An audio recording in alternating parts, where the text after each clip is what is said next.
So, picking 10 rookies. I'll go 17, 18, because that's the season we got coming up. That's an 8. Just say I had a seizure when I wrote that 8 and move on. I think this is going to be a good rookie class. I think it's underrated.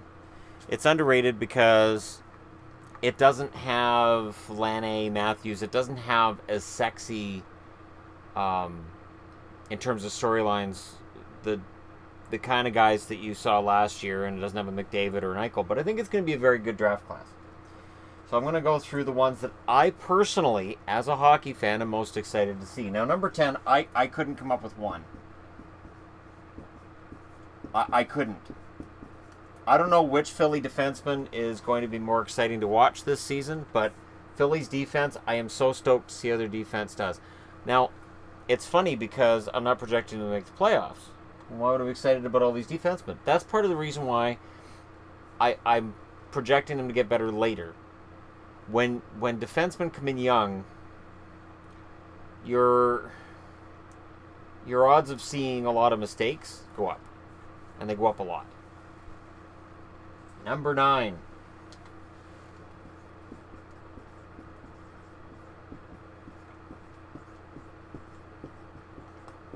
Thomas Chabot, who's 20 years old. That's why I've got that in brackets. 20 Senators.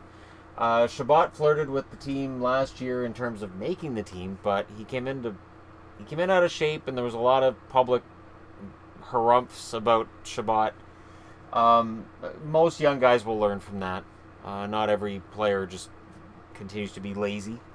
And I don't think that's necessarily it. And I think he's going to have a very good season.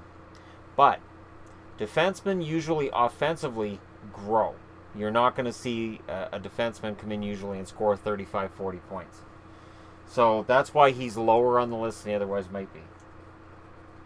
Now, this guy, I got kind of... I got some feedback from Tampa fans and Montreal fans too, because I didn't have him on their depth chart. And here's why. Sergachev is 19. Tampa wants to contend for a Stanley Cup. If he's ready to push out a guy like Schuster, then he plays. But he has to be playing above the veterans ahead of him. And there's no rush.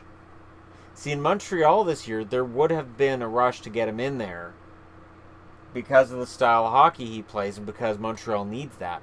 Tampa's got enough depth on the blue line that they don't have to have him in there. But if he's good to go, awesome. I mean, Tampa's got Hedman, so I mean, that alone is the difference maker between them and Montreal. I like Shea Weber a lot, don't get me wrong, but Hedman is just one of the top 3 defensemen in the league. So that's why Sergachev's down there. But I put Sergachev in there. And he's 19. I didn't put that in there. I meant to put that in brackets. Sprong's season was short last year due to injury. And he played very well in the queue when he came back. He put up blistering totals. But when a guy's missed that much time, there's part of me that says, well, maybe put him in the American League and then wait for an opening in the top 6. With skilled players like a Sprong or, even Chabot, even defensemen, sometimes you're better off leaving them in the American League until you've got an opening in the top 6, because putting him in the bottom 6 wouldn't make a lot of sense. Now, if Sprong jumps into a top 6 role this year, awesome. And I want to see him do well, and I like Sprong. For all of the flack I take for my stance on the Penguins and not being happy they won the Cup, I like all of their young players a lot. Jake Gensel, I think, is awesome, and I want to see Sprong do well as well. Number 6, and I don't know if he makes the team out of camp. I know he played 2 games out of camp last year. Again, sometimes you're better off putting a guy in the minors until you get a spot up front for him, and it's not an insult. It's just, if Matt Barzal plays well enough to be number 2 center, or at least top 6 mix for the Islanders, then he makes the team. Otherwise, I think he gets sent down. It's not a bad thing to get sent down to the minors. In fact, you look at the career of Jason Spezza comes to mind as a guy who When the lockout wiped out the season of 04-05, his career was really helped by being in the American League. And Ryan Kessler as well. Kessler, after that lockout, his game was much better. So we should lose another season to get some of these guys. No. I can't even finish that sentence. Joel Eriksson Ek, who's also 20 for the Wild. Big fan of this kid. Excited to see what he does this year. I think he's going to be given every chance to succeed, and I really think he's going to live up to the hype. From what I saw of him when he got called up, anyways. It is just as I've always said about prospects and draft picks and rookies. It is so hard to project out because we don't know how they're going to play in the NHL. So this is more of a maybe. So when you're watching this 5 years from now and half of these guys haven't made it, you can joke about it then, but my disclaimer's already in there. So haha, winner winner chicken dinner. Tyson Jost with the Avalanche, and here's why. There's a lot of room on the Avalanche for a skilled forward. There'll be even more room if they ever make that Matt Duchene trade that they're supposed to. I don't know. That hangs over everything on this roster. Everything the Avalanche does is overshadowed by, are they going to trade Landeskog? Are they going to trade Duchene? Are they going to keep him? What's going to happen? Is Sakic going to stick around? Are they going to get tired of him and get rid of him? Are they going to change everything around on the whole organization? Like, there's so much uncertainty with Colorado right now. The homer in me is very excited to see how Brock Besser is going to play for the Canucks. Now, here's why. Before anybody says, oh yeah, of course. The Canucks don't have a lot of top 6 talent. Brock Besser had 4 goals in 9 games after his call-up last year. He will have every opportunity to play top 6 minutes, to play special teams.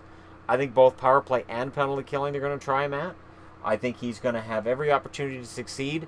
There's a new coach in here who's going to be encouraged to play the young guys. And Besser, I really believe, is going to excel. Could score 30 and could be a dark horse to get into that Calder discussion. The only reason I don't discuss Besser and Calder is because I would totally look like a homer. There are times where I may not pay attention to certain Canuck players or certain Canuck prospects because I feel like, okay, if I cover that, I might look like I'm biased. Keep that in mind. Because number 2, oh boy. A 19-year-old as a top prospect is problematic when it's a defenseman. McAvoy could absolutely have an awful season.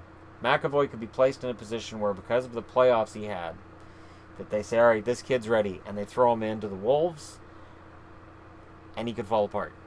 Do I think he will? No. I like Charlie McAvoy a lot. I know the Bruins organization's high on him, and I know he will have every opportunity to succeed because Zdeno Chara at 40 years of age is almost done.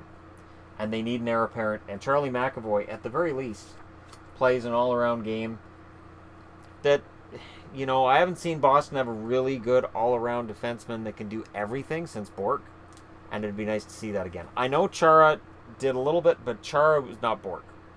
There's only one Ray Bork. Maybe McAvoy can help ease some of the pain of not seeing Bork win a cup with Boston. And number 1, to the surprise of no one, he's 19 as well. 19, Keller. And in terms of honorable mentions, Josh Hosang, Dylan Strome, and I wanted to put Mirko Mueller in here, but he's not a rookie. I want to see how Mueller does for the Vegas Golden Knights. So there you go. Those are my 10 rookies that I'm going to be watching and I'm excited about. Let me know who you're excited about, which rookies you're going to be keeping an eye on. And I'm not saying that's going to be the rookie race, but I'd be very surprised if these 2 aren't in that rookie race. And I could see Jost being in there. As I said, the Avalanche are going to give him a ton of ice time if he's ready for it. They're going to give him every opportunity. Colorado desperately needs more talent and fresh new talent, a new face. Something to change. They got to change the mix there. So we'll see what happens. Let me know what you guys think. Don't forget to hit like and subscribe if you're browsing your way through, as over 500 people have today. And thank you so much for watching. You guys are awesome and make it worth being here doing this. I'll talk to you again soon.